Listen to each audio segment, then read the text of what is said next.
Hey folks, Matt Easton here, Scholar Gladiatores channel and Eastern Antique Arms, and many of you who watch this channel regularly will know that one of the things that I'm into and I'm always on the hunt for are interesting 19th century knives, particularly hunting knives, Bowie knives, Bowie knives, I know that some of you love me to say, and particularly I'm looking for Anglo-Indian hunting knives, and obviously hunting in India in the 19th century was a big deal. Obviously tigers most famously, perhaps elephants, rhinos, things like this. Not to say that I condone any of that kind of hunting in the modern age, because obviously those animals are all endangered, although I don't have any ethical problem with hunting in general, but obviously endangered species need to be protected. But this was the 19th century, it was of its time, and I find that culture and that part of history interesting, academically speaking, but more particularly I find the hunting implements interesting. So the rifles and howdah pistols and these sort of things that we use, shotguns, and the knives. And obviously because I am an antique dealer, an antique collector of swords particularly, and obviously that kind of spills over into knives, particularly Bowie knives, and I have a love of Bowie knives. I say Bowie knife incidentally because I'm British, and probably the majority of Bowie knives made in the 19th century were made in Britain, in Sheffield, and we call them Bowie knives. I found another one. So I've done a video in the past where I talked about a certain type of Anglo-Indian Bowie knife or hunting knife. They're not always Bowie knife shaped. They're sometimes double-edged, sometimes straight. They come in various different forms. But I referred to a couple of makers, one being Austin, which is really, there's almost nothing documented about them except for the surviving knives from them. There's one in the Royal Armouries, and I own one, and there's a few others around, very high quality. But perhaps the most famous non-British maker, and I'll talk about that in a second, one of the most famous non-British makers of Anglo-Indian Bowie knives is an Indian maker called Arnachellum. Now Arnachellum is a surname. I believe that the founder of that firm was an Indian person called Babu Arnachellum, and I believe that because they are listed in 1851 as exhibiting at the Great Exhibition. So many of you will know that in 1851 in Britain there was an Empire exhibition. I believe there was one in Paris about 10 years later where the French tried to compete and do a similar thing. So these kind of great imperialist empires, I suppose, of the 19th century like to show off the resources and innovation and industry of their empires, and the the Great Exhibition of 1851 was very, very famous. And for anyone who studies the history of weapons and development of weapons, you probably will have come across the Great Exhibition of 1851 when you're reading about Colt revolvers, because in 1851 the revolver was pretty much a new invention. The revolver as we recognize it, rather than earlier kind of pepperbox type revolvers.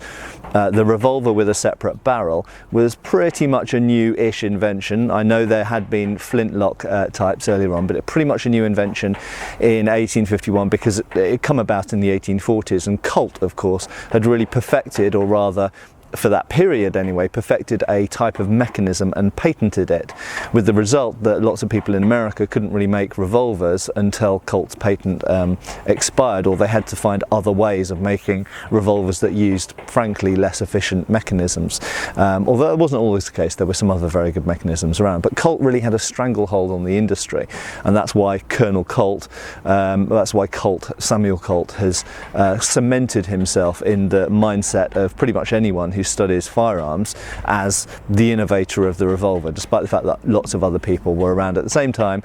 And one of the British exponents of revolvers was Adams, and Robert Adams, and at the Great Exhibition of 1851 held in just outside, well, on the outskirts of London, essentially the two main exhibitors of revolvers were Colt and Adams. And as it happened in Britain, the Colt revolver didn't really have very much popularity after about the Crimean War, after about 1854, and that's because essentially the Adams revolver, I would argue, is a better revolver than the Colt, despite the fact that I shoot Colts and I own Adams, so I know both. I'm very familiar with both, but the Adams revolver offers many advantages for a British officer in India or parts of Africa over a Colt. Anyway, that's a different topic, typical kind of tangent for my videos, but coming back to it, 1851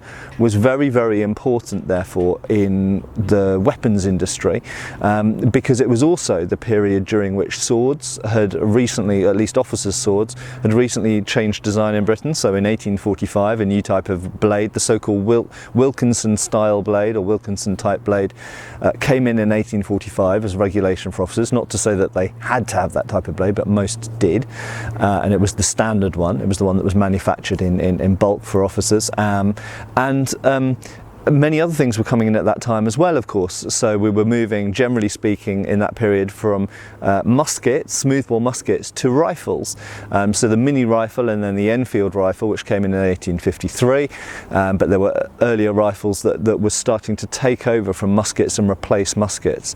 So 1851, the Great Exhibition in Britain, wasn't just important in Britain, it was important all over the British Empire and beyond as well. It was important for American companies exhibiting their inventions like Colt, and it was also important for Babu Arnachellum, who was establishing a business that went on to become the most famous Indian manufacturer of hunting knives for the rest of the 19th century and into the early 20th century.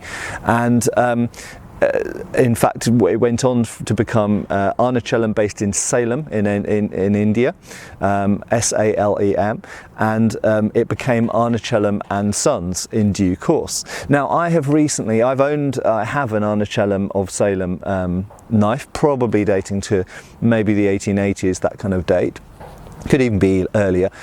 And I've recently acquired an Arnachellum and Sons knife, which is probably a little bit later, maybe 1890, 1900, that kind of date. And here it is. So I'm always on the lookout for these things. And they are, as I've spoken about in previous videos, they're characterized by a few common features. They usually have an antler grip. They usually have a butt cap. They usually have a guard that is shaped like this, which has a kind of oval or circular section in the middle. If we just have a look at there we go, make it zoom on this. It usually has a round section around the grip here, and then two projecting quillons, which can take various shapes. They could be S-shaped, they could be straight, they could be round, like these. So that's a very characteristic feature. And another characteristic feature is the Anglo-Indian Bowie knife or hunting knife pretty much always, not always, but always, pretty much always has a clip that attaches the scabbard to the knife so that it can't fall anywhere. It can't fall out when you're clambering through the Indian jungle after a tiger or a leopard or a rhino or whatever. Okay, so it stays completely there, and you actually have to unclip the knife to get it out, and there's the blade. So this one, as you can see, is in very nice condition. On this side, I get it to zoom in, you can see the Arnachellum and Sons of Salem in there, and you can see it's a relatively typical, almost halfway between a clip back and a drop point, Bowie knife with roughly a 9-inch blade on it. So it's a fairly typical Bowie knife shape, but lots of the Anglo-Indian hunting knives didn't have this typical Bowie knife shape. A lot of them were double-edged, some were straight along the back with just one cutting edge, different types. But nevertheless, the Bowie knife shape, the clipped point or dropped point, was also popular. And it is one of my favourite shapes, so it combines my love of Bowie knives and the Anglo-Indian history and style. I'm a particularly big fan of antler grips in general. I actually like, generally speaking, my perfect knife would be kind of more knobbly, a little bit more kind of textured with more projections on it, that some people hate. I know you either love them or you hate them. I personally absolutely love them. One thing I have to note about these is that the clips can take many different forms. So very often the clip will clip onto the side of the guard. Sometimes it will go through the side of the guard, so the guard will have a little hole in it and the clip will actually go through that hole and lock it into place. Sometimes that clip will actually be on one of the edges of the scabbard here and will go through a hole in the guard either at the front or the back. So there's various different ways that these can be attached. Actually, they don't always clip in the same way, and the clip can be on the either side, it can be on the front or the back, and be attached in various ways, as I say. The butt caps, in terms of how they're attached, they can either be glued, or they can be pinned, or they can be both. Very, very rarely, I find anyway, very rarely do you find with this style of knife does the tang project through and you can't usually see the end of the tang here. Okay, so generally speaking, the tang is a hidden tang that is either pinned or secured at the end of the antler, and then the butt cap is put over the top of that, or they are made like a traditional kukri, or indeed a lot of Indian knives, where the tang just simply is glued in place inside the grip with a kind of pitch, and that's it. It's just held in by glue. There's no external sign of pins or anything. So there you go. This is the type actually I've been looking for quite a long time, because it's quite typical in size and shape for a Bowie knife, but it's got the Anglo-Indian hunting style to it. And one thing I would say is I have noticed there are websites on the internet where they will say that these are US Civil War Bowie knives, and they've got Arnachellum of Salem written on them. And I'm fairly certain, I mean I might be wrong, but I'm fairly certain that these didn't make their way to America in the 1860s. It's possible that some made their way to America by the kind of 1890, 1900 through trade and so on and so forth, perhaps via Britain, or even Americans who visited India for hunting trips and things like this. But I find it extremely unlikely, given that the company probably was only in its infancy in the 1850s, I find it extremely unlikely that they were importing hunting knives directly from India to America during the 1860s. I think that's very, very unlikely. But of course, because you can see from the style, it looks like a Bowie knife or Bowie knife. Therefore, for an antique dealer there in America, there is a tendency for saleability to say, oh yes, this is a US Civil War Bowie knife, but it's not. It's probably a British Indian hunting knife from the 1880s, 1890s. So there we go, nice thing. And also great, of course, that has the scabbard. I should have mentioned actually the scabbard as well as the clip. They tend to be of this sort of style. So they're wood with leather over the top. The leather is very often deliberately textured. If we have a look here, you can see that it's detailed with really nice checkering and some little detailed edging work. And I suspect there's a steel fitting underneath here, a steel chape on the end, but it's all covered with leather, presumably to make it more durable to the weather. This is also not being cleaned at all. I suspect that the blade has been cleaned previously by a prior owner, but the scabbard could do with some hydration, so I will be looking at applying some dub into it and doing a little bit of just light kind of preservation rather than restoration. I'm not really going to do anything apart from just clean it, make sure the leather is fed, and that's it.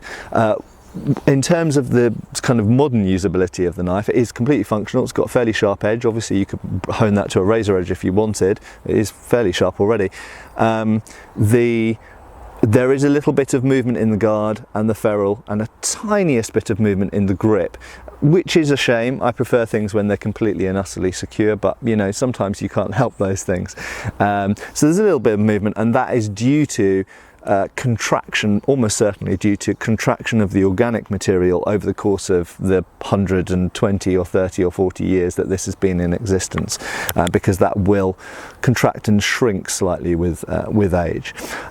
Anyway, there we go. I hope that's been somewhat interesting, and give us a like if you think that was interesting, subscribe if you haven't done already, and I'll see you really soon for another video that could be on any topic. Could be on antiques, could be on Roman legionaries, could be on fantasy TV series, because we cover a lot of things on this channel. Anyway, thanks a lot for watching, and I'll see you again soon. Cheers, folks.